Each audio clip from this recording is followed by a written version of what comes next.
Just in time for National Women's Health Awareness Month, I have Dr. Fran Haydanek, and she is OB-GYN, and she's here to talk about how women can reclaim their well-being. Good morning, Dr. Fran. How are you?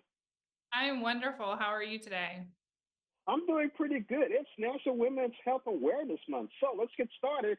What are some simple ways women can take charge of their health?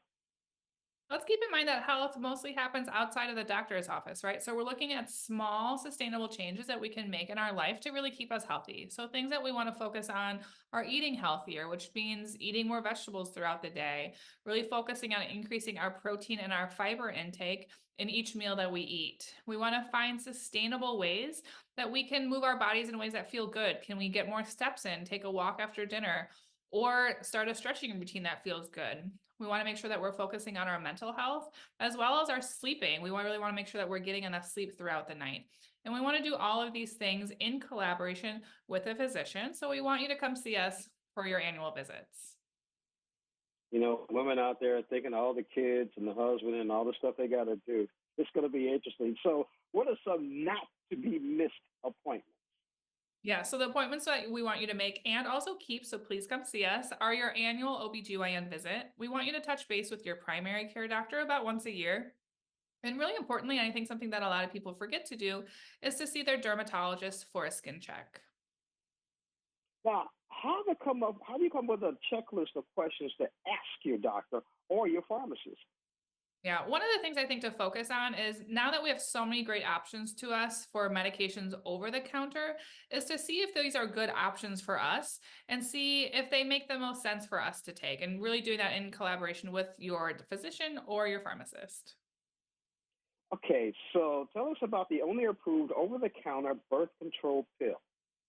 So I think this is a great example of that. So Opill is the first and only FDA-approved daily over-the-counter birth control pill. While it's nice to discuss this with a physician, you don't have to because, again, it's over-the-counter. You don't need a prescription for this medication.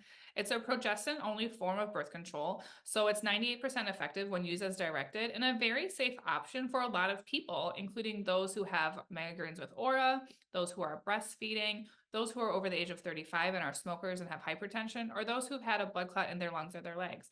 Really, the only people who shouldn't take Opill are those who currently or in the past have had breast cancer. Now, where should my viewers go for more information? To learn more about Opill, you can visit them at opill.com. They have a store locator on their website, so you can find a pharmacy near you that has this on shelves. You can also visit them on social media because I think it's nice to get the information directly from the source on social media at opill_OTC.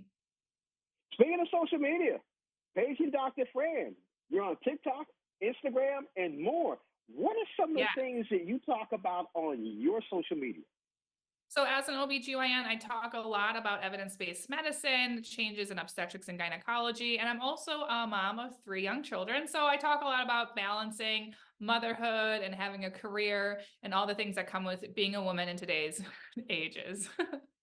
Wait a minute now. That's the day, but I still remember if I look at my mom and my grandma, they were the backbone of the family. Would you agree?